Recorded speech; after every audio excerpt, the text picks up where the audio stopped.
పరిశుద్ధ బైబిల్ గ్రంథంలో భక్తుడైనటువంటి యోబు జీవితాన్ని మనము జ్ఞాపకం చేసుకుంటే విస్తారమైన ఆస్తి కలిగిన వాడుగా ఊదు దేశమందు ఆయన ఉన్నాడు.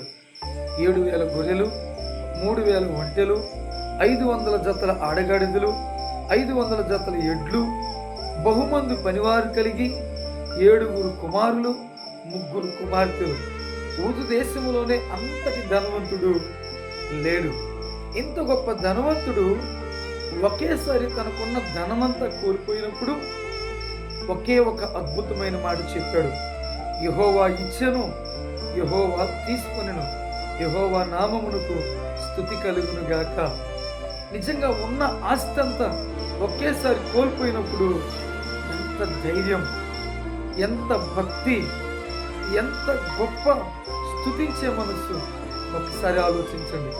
ఈరోజు నీ ఆత్మీయ జీవితంలో, నీ భక్తి జీవితంలో నీకు ఉన్నది ఏదైనా కోల్పోయినప్పుడు, నీ జీవితంలో అనుకోకుండా ఏదైనా నష్టం జరిగినప్పుడు, నువ్వు అనుకున్న కార్యం జరగనప్పుడు, ప్రభువా నాకు ఇలా ఎందుకు జరిగింది, నాకు అలా ఎందుకు జరిగింది అని దేవుణ్ణి ప్రశ్నించటం కంటే భక్తుడైన యోబు జీవితాన్ని మనం చూసినప్పుడు ఆయన భక్తిని బట్టి మాదిరిని మనము పొందుకొని సహనంతో భక్తుడైన యోబు వలె దేవా నీవిచ్చావు, నీవు తీసుకున్నావు, నీకే స్తోత్రమని చెప్పగలగాలి.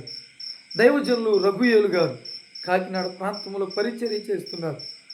వారికి దేవుడు అనుగ్రహించిన 2 కుమారులు ఒకేసారి కోల్పోయినప్పుడు ఆయన ధైర్యంతో, నిరీక్షణతో, గొప్ప విశ్వాసంతో చెప్పిన అద్భుతమైన మాట ఏంటంటే, యెహోవా ఇచ్చెను, యెహోవా తీసుకునెను. నా పిల్లలు ఈ భూలోకంలో కొంతకాలం స్తుతించారు, వర్షిప్ చేశారు, కీబోర్డు వాయించారు. ఇప్పుడు ఈ పనులన్నీ చేయడానికి పరలోకం వెళ్ళారనే ఒక ధైర్యంతో కూడిన మాట మాట్లాడగలిగారు. ఈరోజు నీ ఆత్మీయ జీవితంలో కూడా ఒకవేళ ఏదైనా కోల్పోయావేమో, ఏదైనా నష్టం జరిగిందేమో, ఏదైనా శోధనలో ఉన్నామేమో, దేవుని నమ్మినందుకు నాకు ఇలా ఎందుకు జరిగింది అని ప్రశ్నించటం మానేసి దేవుని కార్యాలను అనుభవించిన నీవు దేవునికి స్తుతులు చెల్లిస్తూ ప్రతి శోధనలో, కీడులో కూడా దేవుని స్తుతించగలిగిన గొప్ప అనుభవంలోనికి రావాలని ప్రేమతో మీకు తెలియజేస్తూ ఈయన మాటలు ముగిస్తున్నాను. దేవుడు ఈ పరిశుద్ధ వాక్యాన్ని మన హృదయంలో దీవించి ఆశీర్వదించి భద్రపరచును గాక. ఆమేన్. ఆమేన్.